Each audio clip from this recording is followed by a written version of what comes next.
নির্মীয়মান পাকা বাড়ির দেওয়াল ভেঙে শিশুর মৃত্যু। মর্মান্তিক ঘটনাটি ঘটেছে বাঁকুড়া জেলার জয়পুর ব্লকের রাউতখন্ড গ্রামে। জানা যাচ্ছে 3 বছরের শিশু খেলতে গিয়ে একটি নির্মীয়মান পাকা বাড়ির দেওয়ালের পাশে গিয়ে দাঁড়ায়।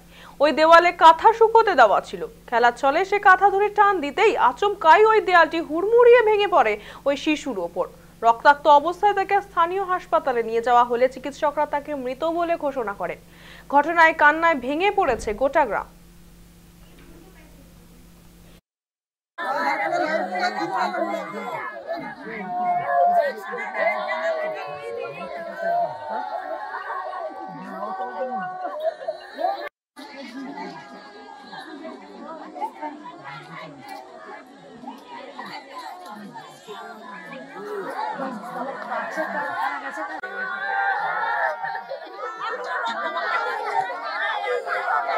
কিভাবে হলো ঘটনাটা? আমরা ভাত খেয়ে দিয়ে এসে এইখানটাতে দাঁড়িয়েছি, তো বলছে মামি কার্টুন দেখবো।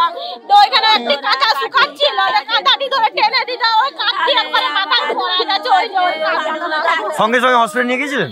না, সঙ্গে সঙ্গে একবার কেঁদেই তারপরে থকিত হয়ে গেছে। মুখ হাত সব লেট পেট করছিল, সাদা হয়ে গেছে। খবর শুনে আসছি তো। কত বছর বয়স? 3 বছর। কোথায় খেলছিল? এই পাকার ঘরটা, একটা পেছনে পাকার ঘর রয়েছে, দিয়ে একটা বাঁশের কুকুরে বাঁশ ঢুকিয়ে একটা লেপকে শুকাত দিয়েছিল। শুকাত দিয়ে আর বাঁশটা এই সে লেপটা টেনে যায়, টানতেই আর ওই মানে পাকার দেয়ালটা যে এসে মাথায় পড়ে। দেওয়ার পরেই আবার দিকে এবার দেখে তুলে আর করে হসপিটাল নিয়ে। হসপিটালে বলছে মারা গেছে? হসপিটালে যে সুই করেছিল, দিয়ে বললো যে না।